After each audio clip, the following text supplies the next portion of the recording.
आपको भी मैंने इस स्टॉक के बारे में बताया था। मात्र 25 स्टॉक से 14,000 का प्रॉफिट बुक किया है मैंने फ्राइडे के दिन। और इस स्टॉक के बारे में, पर्टिकुलर इस सेक्टर के बारे में पिछले 1 साल से मैं आपको कई बार बता चुका हूं। तो सबसे पहले हम प्रूफ की बात कर लेते हैं, क्योंकि ज्यादातर लोग वही देखने हैं। उसके बाद हम इस वीडियो के अंदर 4 चीजों को समझेंगे। वो 4 चीजें क्या है उसके बारे में मैं आपको बता देता हूं। उसके बाद जो रुकना चाहता है वो रुक सकता है, और जो जाना चाहता है वो जा सकता है। सबसे पहला सवाल, मुझे कैसे पता चला कि इस स्टॉक के अंदर, ये ऐसा कह सकते हैं इस सेक्टर के अंदर तेजी देखने वाली है, और पर्टिकुलर मैंने इस स्टॉक को ही क्यों चुना। दूसरी चीज, पिछले 1 साल के अंदर ये स्टॉक कई बार ऊपर गया, कई बार नीचे गया, तो मुझे कैसे इतना विश्वास था इस स्टॉक पर, मेरा क्या एनालिसिस था इस स्टॉक पर कि ये स्टॉक कितना ऊपर जाने वाला है। इससे पहले इस स्टॉक के अंदर आपको नहीं काटना। और तीसरी सबसे इंपॉर्टेंट सवाल कि मैंने इस स्टॉक को अभी क्यों बेचा। मैं इस स्टॉक को तो और भी होल्ड कर सकता हूं, क्या पता ये स्टॉक और भी ज्यादा ऊपर चला जाए। तो तीसरा रीजन भी आप जानना चाहेंगे। और चौथा सबसे इंपॉर्टेंट रीजन ये है कि आपको प्रॉफिट बुक कब कर लेना चाहिए, प्रॉफिट क्यों किस तरह से आपको देखना चाहिए किसी पर्टिकुलर स्टॉक के अंदर। तो ये वो 4 सवाल है। तो सबसे पहले मैं आपको प्रूफ दिखाना चाहूंगा। तो ये आपको फ्राइडे का स्क्रीनशॉट दिखाई दे रहा होगा जब मैं इस स्टॉक को सेल करने वाला था। इसके अलावा आप इसकी वीडियो रिकॉर्डिंग भी देख सकते हैं उसी डे के उसी टाइम के अंदर।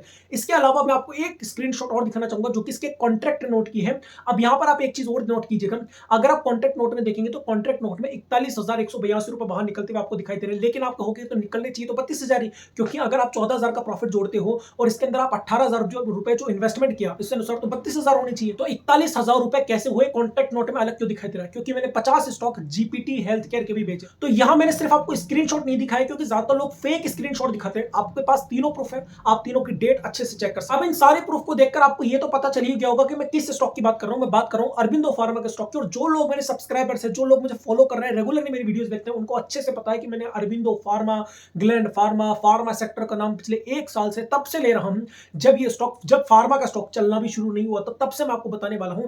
तब से मैं कहता रहा हूं कि फार्मा के अंदर बहुत बड़ी आपको तेजी देखने को मिलेगी, और वो तेजी आपको देखने को मिली। तो सबसे पहला सवाल ये है कि मैंने अरबिंदो फार्मा के स्टॉक में ही इन्वेस्टमेंट क्यों किया, और भी तो बहुत सारे स्टॉक थे। याद रखिएगा, एक बात अच्छे से समझ लीजिएगा, मैं आंसर देने वाला हूं, ध्यान से समझ लीजिएगा इस आंसर को। जब भी किसी स्टॉक में पैसा आता है तो वो पर्टिकुलर किसी स्टॉक में पैसा नहीं आता, पैसा हमेशा पूरे के पूरे सेक्टर के अंदर आता है। और इस बात को मैं अपने कई बार शॉर्ट्स के अंदर बोल चुका हूं। लोग पर्टिकुलर किसी स्टॉक की बात करते हैं, स्टॉक बता दीजिए, स्टॉक बता दीजिए। आप स्टॉक को मत ढूंढिए, कभी भी किसी स्टॉक में पैसा नहीं आता, पर्टिकुलर पूरे के पूरे सेक्टर में पैसा आता। आप देखिए, जब बैंकिंग सेक्टर में एचडीएफसी बैंक, फलाना ठिकाना सारे बैंक भागते हैं, तो केवल कुछ 1-2 बैंक नहीं भागते, सारे के सारे बैंक ऊपर जाते हैं। चाहे सीमेंट सेक्टर की बात कर लीजिए, टायर बनाने वाले सेक्टर की बात कर लीजिए, इलेक्ट्रिक व्हीकल के सेक्टर की बात कर लीजिए। इसलिए आप देखेंगे, अगर आप देखेंगे इलेक्ट्रिक व्हीकल का सेक्टर देखेंगे तो केवल टाटा मोटर का स्टॉक ऊपर नहीं भाग रहा। इलेक्ट्रिक व्हीकल से संबंधित जितने भी स्टॉक है, चाहे कोई बैटरी बनाने वाला हो, कोई डिजाइनिंग कंपनी हो, यहां तक कि इलेक्ट्रिक व्हीकल में जहां कॉपर का यूज किया जाता है, कॉपर के स्टॉक भी बहुत तेजी से ऊपर भाग रहे हैं। तो इलेक्ट्रिक, तो हमेशा कभी किसी स्टॉक में पैसा नहीं आता, पर्टिकुलर पूरे के पूरे सेक्टर के अंदर पैसा आता है। और मुझे 2 चीज खास तौर पर अच्छे से पता थी कि जब कोरोना क्राइसिस के अंदर जब सारे स्टॉक नीचे जा रहे थे, फार्मा सेक्टर के स्टॉक बहुत तेजी के अंदर थे। उसके बाद इन स्टॉक्स ने पिछले 1 से 1.5 साल, लगभग 2 साल तक कंसोलिडेट स्थिति के अंदर रहे। और उसके बाद जब रशिया यूक्रेन युद्ध की वॉर खत्म हुई, तब जो मैं एनालिसिस किया इस सेक्टर के अंदर। और एक बात हमेशा याद रखिएगा, पैसा कभी भी एक जगह नहीं रुकेगा। पैसा हमेशा एक सेक्टर से दूसरे सेक्टर में शिफ्ट होता है, दूसरे सेक्टर से तीसरे सेक्टर में शिफ्ट होता है। इसीलिए आप देखते हैं कि जो स्टॉक करेक्शन कर रहे होते हैं साल भर, 1.5 साल, 2 साल, वो करेक्शन इसलिए कर रहे होते हैं कि उनके पूरे सेक्टर का पैसा दूसरे सेक्टर में शिफ्ट हो गया है, वो स्टॉक खत्म नहीं हो गया। दूसरा, आप अच्छे से जानते हैं, कोई भी व्यक्ति किसी सेक्टर के अंदर पैसा तभी लगाता है जब उसके अंदर बहुत बड़ी अपॉर्चुनिटी देखने को मिलती है। और अगर आप देखेंगे पिछले कुछ सालों के अंदर फार्मा सेक्टर के अंदर दवाइयां कितनी ज्यादा महंगी हो चुकी है, तो जितनी ज्यादा दवाइयां महंगी, उतना ज्यादा उस पर मार्जिन बचेगा, उतना ही ज्यादा कंपनियों को प्रॉफिट होगा। और जितना ज्यादा कंपनियों को प्रॉफिट होगा, उतनी ही ज्यादा कंपनी की ग्रोथ हो देखने को मिलेगी, और उतने ही तेजी से उनके शेयर्स भी बढ़ते हुए दिखाई देंगे। तो मुझे एक चीज अच्छे से पता है, फार्मा सेक्टर के अंदर अब आपको तेजी आती हुई दिखाई दे सकती है, लेकिन ये केवल एक संभावना मात्र है, ये केवल एक एनालिसिस मात्र है कि आप बाकी सारी चीजों को देखकर आप ये अंदाजा लगा रहे हैं कि इस सेक्टर के अंदर तेजी आ सकती है, लेकिन यहां पर आपको खरीदना नहीं। अब आप जाओगे किसी पर्टिकुलर स्टॉक पर, और मैंने 2 स्टॉक सेलेक्ट किए थे, ग्लैंड फार्मा का स्टॉक और एक अरबिंदो फार्मा का स्टॉक, जो मुझे काफी ज्यादा अच्छे लगे चार्ट वाइज। उसके बाद जहां मुझे इनकी कंफर्मेशन दिखाई दी, क्योंकि ग्लैंड फार्मा का स्टॉक नीचे जाता जा रहा था, अरबिंदो फार्मा के अंदर अच्छी खासी कंफर्मेशन आ चुकी थी, और इसलिए मैंने अरबिंदो फार्मा का स्टॉक 739 रुपए की प्राइस पर 25 स्टॉक्स को बाय किया। अब यहां पर कई लोग ये भी कहेंगे, भैया अगर तुझे इतना ही विश्वास था तो केवल 25 स्टॉक ही क्यों बाय करे, ज्यादा भी कर सकता था। लेकिन आपको पता है भैया, हर व्यक्ति के पास सीमित पैसा होता है, और कभी मैं आपको कहता हूं कि एक स्टॉक में चाहे आपको कितना ही कॉन्फिडेंस हो, सारे पैसे कभी में मत लगाइए, क्योंकि वो स्टॉक कभी भी आपको धोखा दे। अब दूसरे सवाल पर चलते हैं कि मैं इस स्टॉक के अंदर क्यों बैठा रहा जब तक ये स्टॉक पूरे साल के अंदर कई बार ऊपर गया, कई बार नीचे गया। मुझे कैसे पता था ये स्टॉक ऑलमोस्ट इतना तो प्रॉफिट बनाकर दे ही सकता है। तो यहां पर आपका जो विश्वास आता है किसी भी स्टॉक पर कि ये स्टॉक वहां तक जा सकता है या फिर ये स्टॉक वहां तक जा सकता है, ये सिर्फ और सिर्फ तभी आ पाएगा जब आपकी लर्निंग अच्छी होगी, पर्टिकुलर उस चार्ट को लेकर।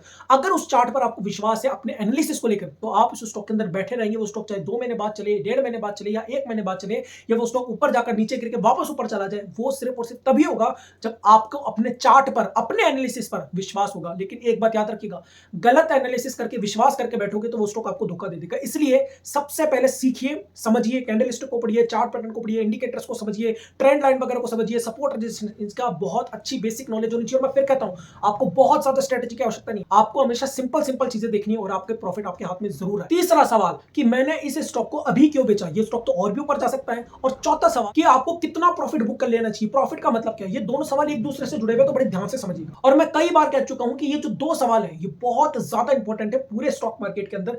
किसी स्टॉक को खरीदने से ज्यादा इंपॉर्टेंट बात यह है कि आप उस स्टॉक को कब बेचोगे, किस समय बेचोगे।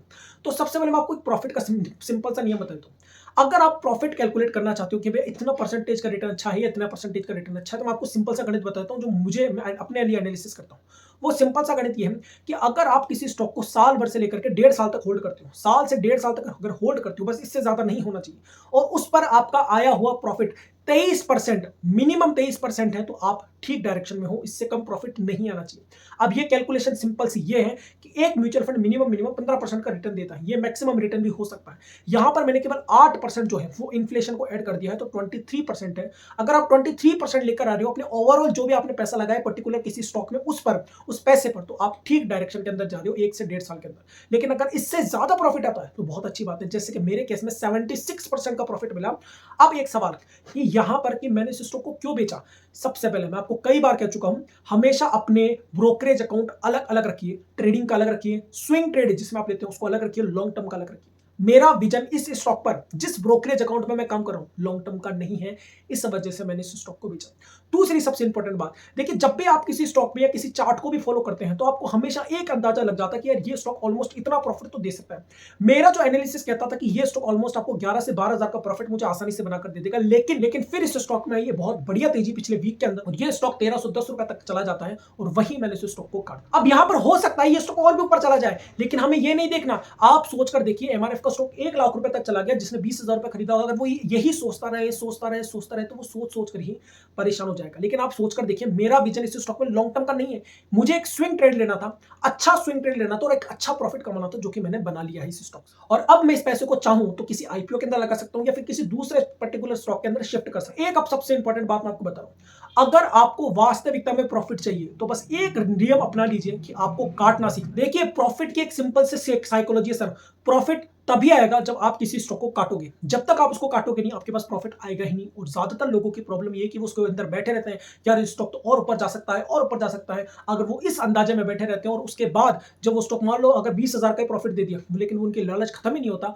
और जैसे ही वो 20,000 का प्रॉफिट कुछ दिनों के अंदर ही 15,000 में बदल जाएगा, अब उनका दिमाग उस स्टॉक को बेचने नहीं देगा, क्योंकि अब वो उस 5,000 को उस दिमाग के लिए लॉस के रूप में दिखाएगा। और इसलिए मैं कहता हूं, सही समय पर काटना किसी स्टॉक को, उसको बाय करने से भी ज्यादा जरूरी। तो मुझे लगता है इस वीडियो से आपको बहुत कुछ सीखने और समझने को मिला होगा। तो जो लोग मुझे कमेंट में कई बार कहते थे कि भैया तू तो तेरा प्रॉफिट दिखा दे, तूने उस स्टॉक को खरीदा या नहीं खरीदा, तो भैया मैंने खरीदा भी और मैंने प्रॉफिट कमाया भी। तो ये वीडियो कैसा लगा कमेंट करके जरूर बताएगा। अगर इस तरह की वीडियोस और भी अगर आप आगे देखना चाहते हो तो कमेंट करके जरूर बता दीजिए, और ऐसी वीडियोस के लिए चैनल को सब्सक्राइब कर लीजिए।